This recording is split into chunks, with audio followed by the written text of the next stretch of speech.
여러분 안녕하십니까? 수요일 아침 여수 MBC 뉴스투데이입니다. 순천 은행발 감염에 대한 우려가 가시기도 전에 감염 경로가 분명하지 않은 코로나19 확진자가 잇따라 발생했습니다. 확진자들이 근무했던 학교 등에도 비상이 걸렸는데요. 일부 확진자는 기본적인 방역 수칙을 지키지 않은 채 다중이용시설을 이용한 것으로 확인됐습니다. 문형철 기자입니다. 실내 체육관 앞에 마련된 선별진료소. 학생들이 줄지어 진단검사를 받습니다. 광양의 한 고등학교에 근무하던 교사 A씨가 코로나19 양성 판정을 받았기 때문입니다. 보건당국은 전 학생과 교직원 550여 명의 검체를 채취해 분석을 의뢰했고 A씨와 접촉했던 일부 학생과 교사는 자가격리에 들어갔습니다. 전 학년 원격 수업으로 전환을 했습니다. 철저하게 해주라 문자까지 함께 해서 기가 조치를 시켰습니다. 순천 77번째 확진자로 분류된 A씨는 순천 76번째 확진자의 접촉자로 2명 모두 정확한 감염 경로는 밝혀지지 않았습니다. A씨의 동선에 포함된 휘트니스 클럽은 회원이 1,600여 명에 달하고 특히 증상이 나타난 뒤에도 마스크 착용 등의 방역 수칙을 지키지 않은 채 다중 이용시설을 이용한 것으로 확인돼 대규모 지역 감염까지 우려되는 상황입니다.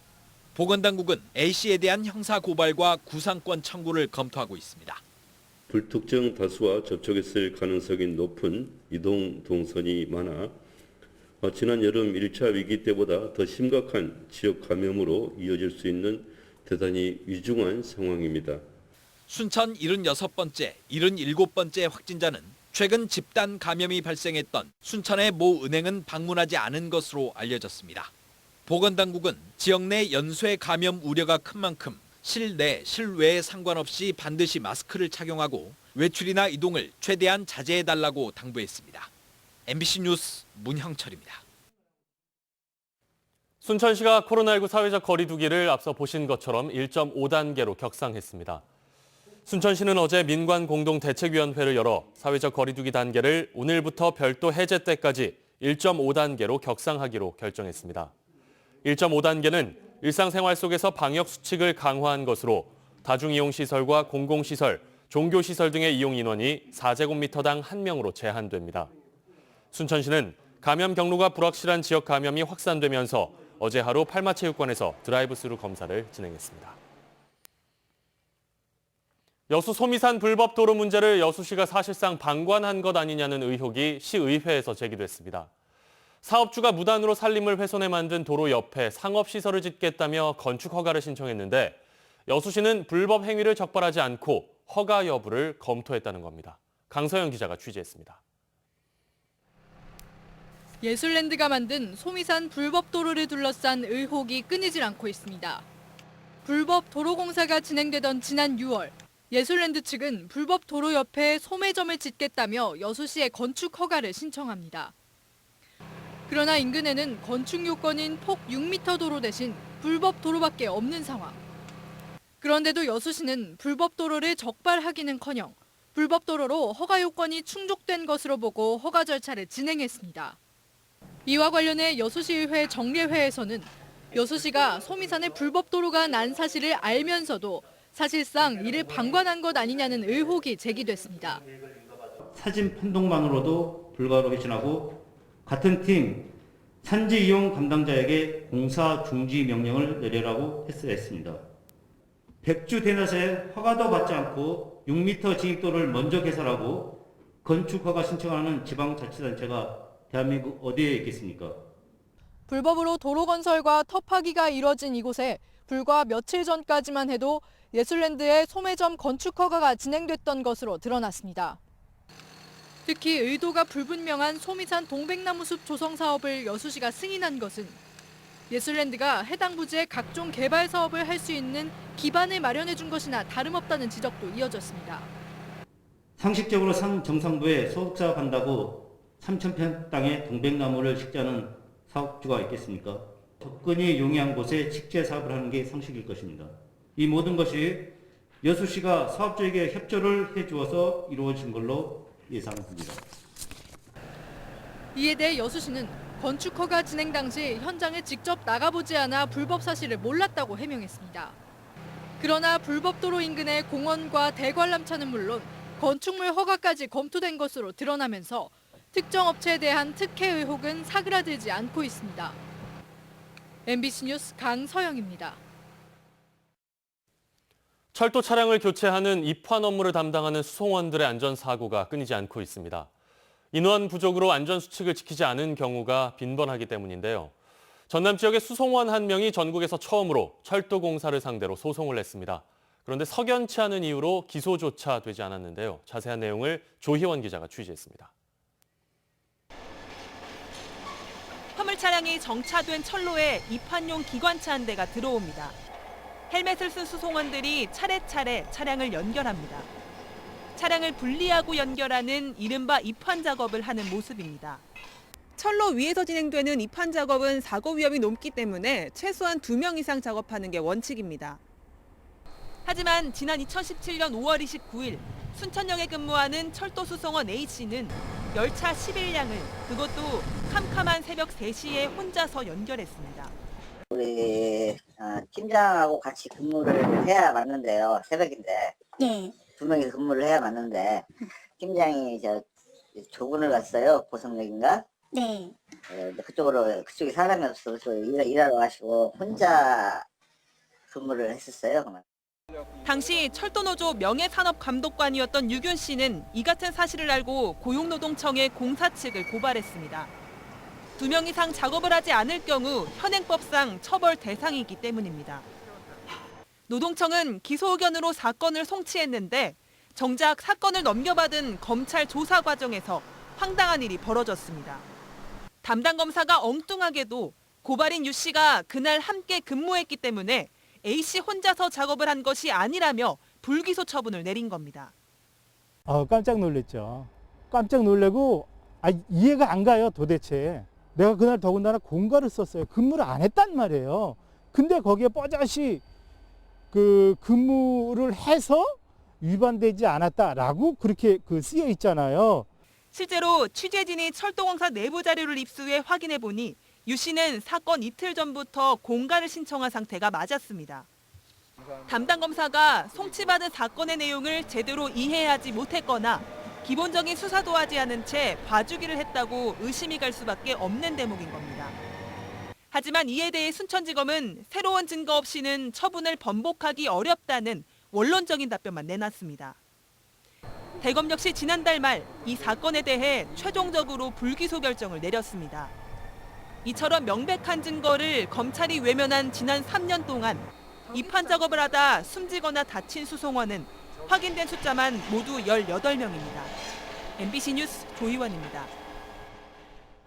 성매매 피해 여성 보호시설의 대표가 여성들에게 폭언과 폭행을 가했다는 의혹 등에 대해 여수 지역 시민단체가 조속한 해결을 촉구했습니다. 여수시민단체 연대회의는 어제 성명서를 내고 센터 대표의 갑질과 회계 부정 의혹 등이 올바르게 해결되기를 바란다며 사법당국과 여성가족부, 전라남도에 진실규명과 대책 마련을 요구했습니다. 지난 9월부터 시설 내 활동가들이 대표의 폭언과 폭행 의혹 등을 제기함에 따라 관계기관이 조사에 나섰지만 대표의 직무 정지와 시설 경고 조치에 그쳤습니다.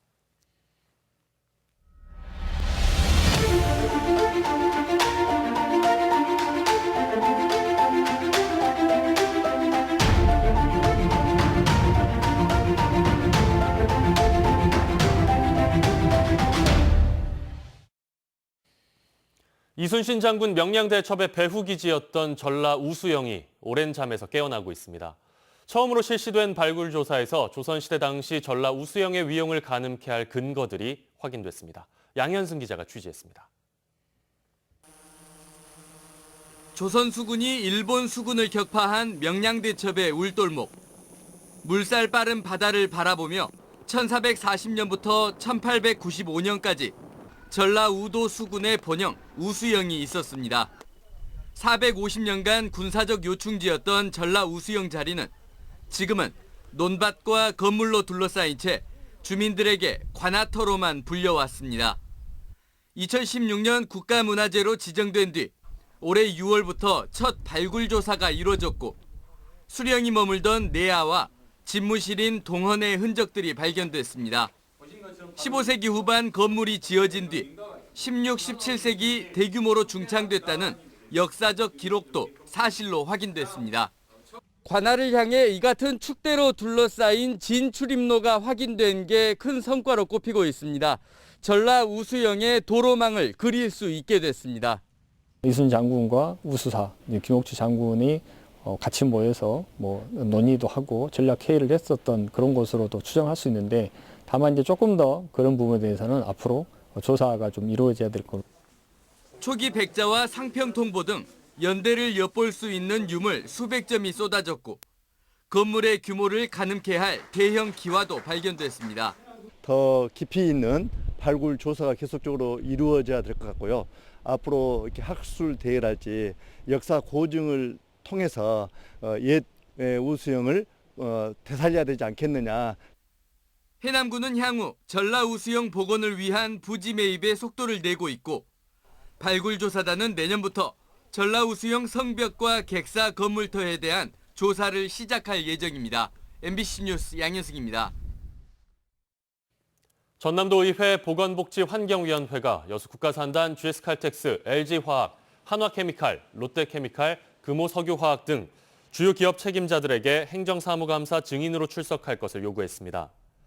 전남도의회는 오는 13일 행정사무감사에서 지난해 불거진 여수산단 기업들의 대기 오염물질 측정치 조작 사건 이후의 대책을 집중 추궁할 예정입니다. 일본산 활어 수입이 늘면서 국내 양식 어가들이 어려움을 겪고 있다는 지적이 나왔습니다.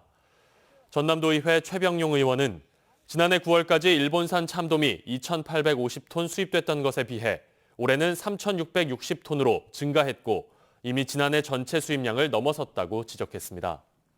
이에 대해 전남도는 도쿄올림픽 연기로 인해 비축됐던 일본산 활어가 싼 값에 국내로 수입되면서 국내산 참돔 가격이 하락하고 있다며 원산지 단속을 강화하겠다고 밝혔습니다. 여수시가 장도 예술의 숲 조성 사업을 위한 실시 설계에 들어갔습니다. 여수시는 최근 해당 사업에 대한 실시 설계 용역 착수 보고회를 갖고 자문위원 12명을 위촉했으며 지속적으로 의견을 수렴할 계획이라고 밝혔습니다. 예술의 숲 조성 사업은 장도에 모두 50억 원을 들여 정원과 난대숲 등을 조성하는 것으로 내년부터 오는 2023년까지 진행됩니다. 광양만권 제조업들의 미래 비전에 대한 준비가 미흡한 것으로 지적됐습니다. 전남도의회 신민호 의원은 전남도 경제에너지국 행정사무감사에서 광양만권 산업단지 제조업 생산액이 2010년 이후 연평균 1.2% 성장에 그치면서 전국 평균 2.1%에 비해 저조한 편이라고 지적했습니다. 신 의원은 광양만권 제조업도 울산, 포항과 같이 대기업과 중견 중소기업들이 연결돼 고용 창출과 지역경제 효과를 높이고 정밀화학, 마그네슘 신소재 개발에도 초점을 맞춰야 할 것이라고 주장했습니다. 전남도의 내년 예산이 9조 2천억 원 수준이 될 것으로 전망됩니다. 전라남도는 2021년도 예산안을 올해 본 예산보다 12.8% 증가한 규모인 9조 2,023억 원을 편성해 오늘 도의회에 제출할 예정입니다. 특히 이번 예산안에는 동북권 행정수요 증가에 적극 대응하기 위한 동북권 통합청사 건립비 200억 원과 동북권 감염병 대응센터 건립비 60억 원 등이 포함됐습니다. 도는 이 같은 예산 증가 추세라면 오는 2022년이면 예산 10조 원 시대가 열릴 것으로 전망하고 있습니다.